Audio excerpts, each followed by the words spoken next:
สวัสดีครับวันนี้ก็วันที่8กรกฎาคมปี69นะครับก็วันนี้ก็สายๆครับเนาะของวันพุธคลิปนี้จะมาในทางของฮานอยนะครับให้ FC ทางช่องเพื่อเป็นแนวทางครับเนาะมีลาต่อที่เราพัฒนาเหมือนเดิมนะครับ FC ทางช่องเพื่อเป็นแนวทางเหมือนเช่นเคยเจอกันครับเนาะส่วนช่วงเช้าครับเนาะลงในทางของรัฐบาลไทยของเบาสารคามไปให้แล้วครับเนาะถ้าใครรอรัฐบาลไทยถ้ายังไม่มี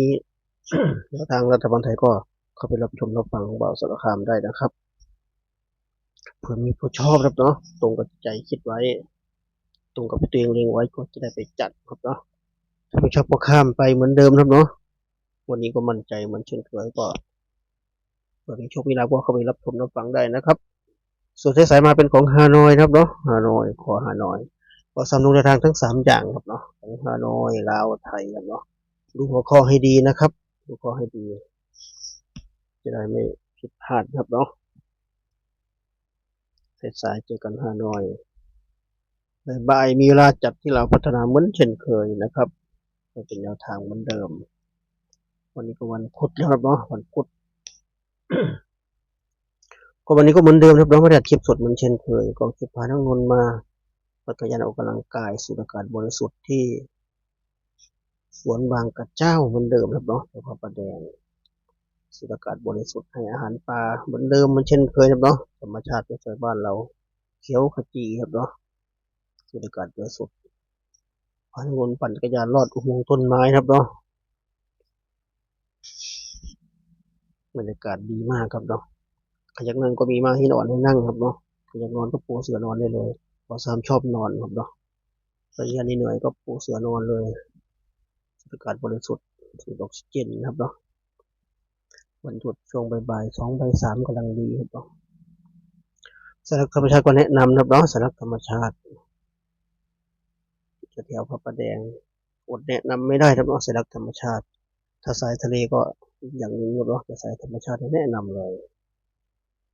ปั่นจักรยานลงอุ้มต้นไม้สนุกสนานครับเนาะออกกำลังกายยิ่งเราเหนื่อยครับเนาะสูดอากาศเข้าลึกๆคนเราถ้าเหนื่อยจะหายใจลึกครับเนาะหายใจลึกๆสูดอากาศออกซิเจนเข้าเต็มปอดรู้สึกสดชื่นมากครับเนาะ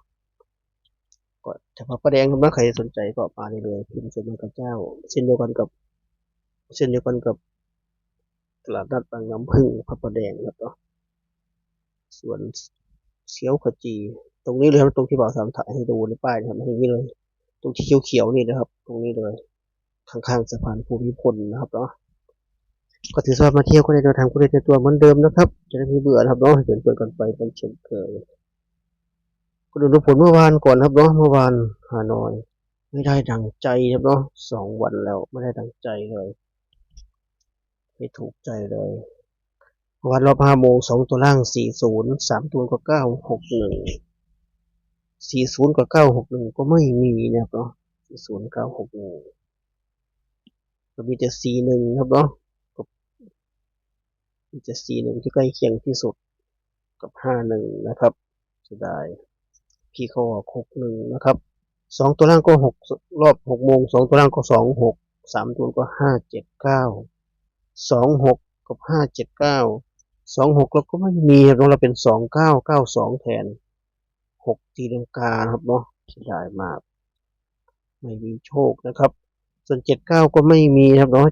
7997เราเด่น9ซะอย่างดีเลยไม่มี97ครับเนาะเสียดายถ้าลูดก็จะได้เนาะถ้าลูดรอบทุ่ม 1นะครับ2 ตัวล่างก็093 ตัวก็064ครับเนาะ09กับ06409ก็ไม่มีอย่างที่บอกไว้ครับเนาะ064ก็ไม่มีครับเนาะเสียดายอย่างแรงเลยเมื่อวานพลาดไป2 วันติดครับเนาะไม่กลับมาเลยวันนี้จะเป็นยังไงลุ้นไปด้วยกันครับเนาะหรือว่าจะดูไปก่อนก็ได้นะครับเนาะจะดูไปก่อนก็ได้ถ้ามันกลับมาค่อยลงทุนค่อยเสี่ยงโชคก็ได้ครับเนาะ2 วันแล้ว ออกทะเลเลยได้แค่เฉียดครับเนาะให้26พี่ก็ไป29แทนซะไม่ได้ให้94พี่ก็ออก64ซะจะได้วันนี้ก็ลุ้นกันใหม่ครับเนาะถ้าใครอยากลุ้นใครจะแก้มือ รือจะชมไปก่อนก็ได้ครับวันนี้เด่น0เด่น3นะครับจะพูดก็30 32 35 37 50 70 72 75ทวนอีกครั้งนะครับฮานอยวันนี้เด่น0เด่น3จับคู่ก็30 32 35 37 50 70 72 75นะครับ8คู่ก็เน้นให้3คู่เหมือนเช่นเคยนะครับเนาะวันนี้ก็มี70 30แล้วก็37 70 30 37เป็นตัวนิ้นนะครับเนาะ3คู่นี้ก็มาที่ชุด3ตัวนะครับเนาะ3ตัวก็มี570 530 537แล้วก็572นะครับเนาะ4ชุด3ตัวชุดเน้นก็มี3ชุดเหมือนเดิมนะครับเนาะก็มี570 530 537นะครับเนาะเขียนให้3ชุดเดียวกันนะครับชุด3ตัวชุดเดียวกันกับชุด2ตัวนะครับดูง่ายจะฟังจบเรื่องครับเนาะถ้าใครไม่ใจร้อนจบก็ครบถ้วนนะครับสำหรับทางของฮานอยวันนี้วันพุธแล้วว่าวันพุธแล้ววันนี้จะกลับมาไหมต้องกลับมานะครับเนาะไม่กลับมาก็อันตรายแล้ววันนี้ต้องปิดปรับปรุงหรือเปล่าถ้าไม่มาวันนี้บุญตัวด้วยกันทำเนาะบุญตัวด้วยกันจะแก้มือได้ไหมดูจะยิ่งแก้หรือยิ่งยุ่งครับเนาะแก้มือได้ไหมออกทะเลไป2 วันวันนี้ก็ให้เป็นแนวทางเนาะไปเทียบกับอาจารย์อื่นอย่างที่บอกไว้ครับเนาะอาจารย์ให้แนวทางเยอะมากครับเนาะเป็นเงินเป็นแสนเป็นพันเป็นหมื่นเปรียบเทียบดูนะครับเนาะเปรียบเทียบดูตอนนี้แนวโน้มเป็นไปได้ไหมใกล้เคียงกับชาวบ้านชาวช่องเขาไหมก็ค่อยจัดครับเนาะถ้าเป็นไปได้ก็เป็นไปได้ก็ข้ามไปนะครับประมาณนี้ครับเนาะก็เหมือนเดิมเราถ่ายคลิปสำหรับคนที่งบน้อยเนาะกดตัวเน้นนะครับตัวเน้นให้เดี๋ยวมันฟุกเข้าครับเนาะก็70 30 37นะครับเนาะ70 30 37เป็นตัวนี้ก็ลองดูครับเนาะงบน้อยลองดูไม่ลงทุนก็ไม่ได้ลุ้นเนาะลุ้นปากเปล่าก็ได้ปากเปล่าถ้าออกมาเนาะก็เสียโอกาสที่ต่างหากก็ลองดูครับเนาะปิดเป็นออกมานิดหน่อยเนาะพอได้ลุ้นสึกเล็กสึกน้อยเป็นพันครับเนาะแต่ถ้าไม่ถูกตาถูกใจก็ข้ามไปก่อนก็ได้ครับเนาะ